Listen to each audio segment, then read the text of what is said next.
Another story of dowry cruelty has come to light. This from Madhya Pradesh, where a woman had to endure appalling cruelty at the hands of her own husband. The 23-year-old victim, named Khushbu, was tortured by her husband when he came home intoxicated and used a heated knife, a burning knife, and inserted it into Khushbu's mouth. This wasn't enough for the husband, as he tied her hands and then went ahead to use the knife to burn his wife across her torso, branding her, it seems. The torso, the arms, and the legs, leaving several of those burn marks. We've had to edit out those visuals to maintain on-air hygiene.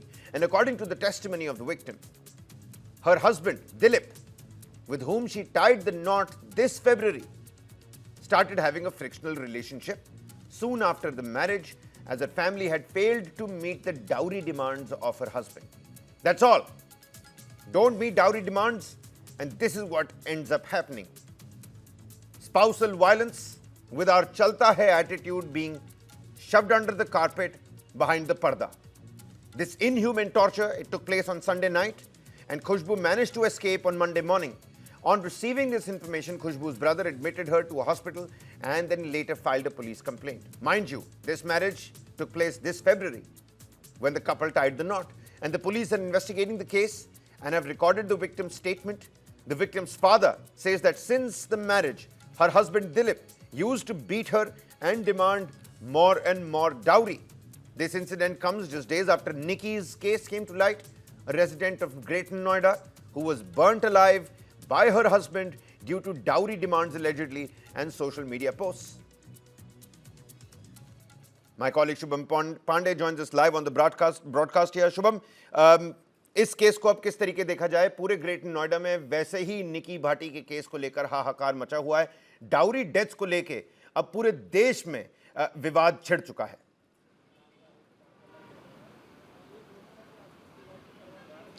बिल्कुल, देखिए, जब भी कोई बड़ा मामला आता है या किसी लड़की की हत्या कर दी जाती है ससुराल पक्ष के द्वारा, उसके बाद हम देखते हैं कि देश के अलग अलग हिस्सों से जो केसेस होते हैं वो भी कम से कम उस वक्त हाईलाइट हो जाते हैं.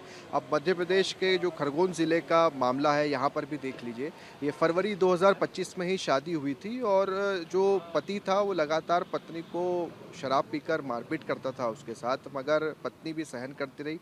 फरवरी से अगस्त आ गया है, मगर कल की रात तो अति हो गई, सारी की सारी लिमिट क्रॉस हो चुकी थी और पति ने गैस स्टोव पर चाकू गरम किया और पत्नी के पूरे शरीर पर जगह जगह घाव दिए और उसके बाद उससे दहेज की मांग भी की. जब सुबह पत्नी ने अपने घर वालों को बताया, उसके बाद सभी वहां पर पहुंचे, पुलिस पहुंची, उसके बाद कार्रवाई की जा रही है.